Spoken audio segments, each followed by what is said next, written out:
pour vous dire que je n'ai pas manqué de saisir Faustin Diatta. Ça, c'est une lettre confidentielle que je lui ai envoyée.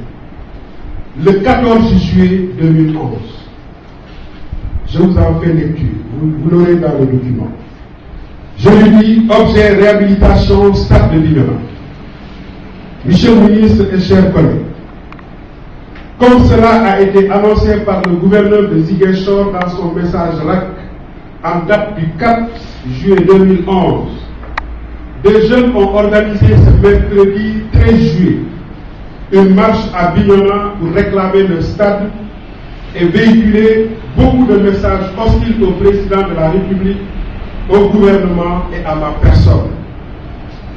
Cette marche vient après des campagnes d'affichage et des pétitions qui continuent de circuler à Bignona depuis votre déclaration qui a laissé croire que j'aurais détourné les 250 millions engagés dans le BCI 2010 du ministère en charge des sports et destinés au stade de Bignona. Je détiens par devers moi une copie de votre déclaration qui m'a été envoyée par mes collaborateurs à Bignona. Après avoir attiré votre attention à plusieurs reprises et en vain sur les préjudices immenses que votre déclaration cause à ma personne, à ma dignité et à mon honorabilité, je reviens par la présente m'interroger à nouveau sur le sens profond de votre démarche faite de silence sur cette question. Je voudrais, monsieur le ministre et chers collègues, vous rappeler ce qui suit. 1. Je ne connais pas M. Silla, l'entrepreneur chargé des travaux, qui a été choisi par le ministre Feu Issa Mbaye Sam. La seule fois que je l'ai vu, c'est pour savoir pourquoi, des années après, les travaux n'avançaient pas. Deuxièmement, c'est pour permettre la reprise des travaux et leur finalisation avant 2012 que j'ai engagé les 211 170 071 francs CFA destinés au paiement du projet d'éclairage transféré de Mbour à Bignona. Deuxièmement, les 23 423 000 destinés aux travaux complémentaires du fait du transfert du projet d'éclairage vers un lieu plus éloigné. C'est-à-dire qu'on a fait un avenant parce que l'entrepreneur a pensé que le coût, puisqu'il prend tous ses matériaux à Dakar, du coup c'était pas loin, s'il faut venir jusqu'à Bignona, ça lui faisait des coûts supplémentaires. Donc en rapport avec les services, ils ont ajusté et évalué ce surcoût, qui a été également dégagé. Les 24 999 480 francs destinés à l'aménagement de l'aire de jeu.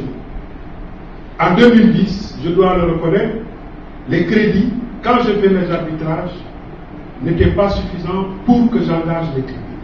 C'est pourquoi j'ai déjà dit la construction des tribunes dans le BCI 2011. Si Dieu m'avait laissé là, mon ambition était en 2010 priorité faire les tribunes du stade de Bignona, que j'avais même revu parce que ce qui était fait me paraissait très petit par rapport à mes ambitions. On allait faire quelque chose de plus grand. Monsieur le ministre, je voudrais également vous rappeler que ces montants, dont le total fait 259 592 551 francs CFA, figurent bel et bien dans le tableau à la page 18 du procès verbal de passation de service entre vous et moi. Aussi, les engagements ont été initiés par moi, mais c'est sous votre magistère qu'ils ont été liquidés sans que les travaux ne soient effectués. Après ces rappels que je juge nécessaires, je voudrais réitérer ma demande de pouvoir prendre des dispositions pour dire clairement aux populations de Bignona la vérité sur cette question et relativement à ma personne.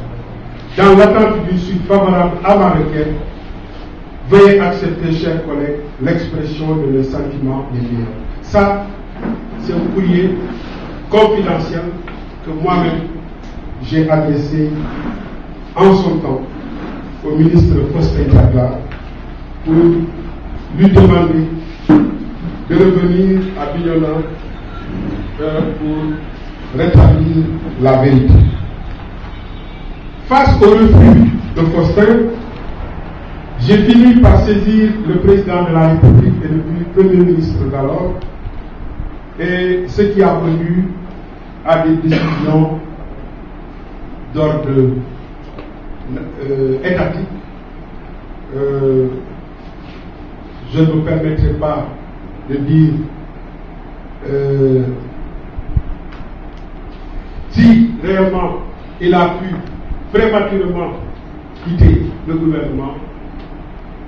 Le dossier de Bignona allait un des éléments fondamentaux.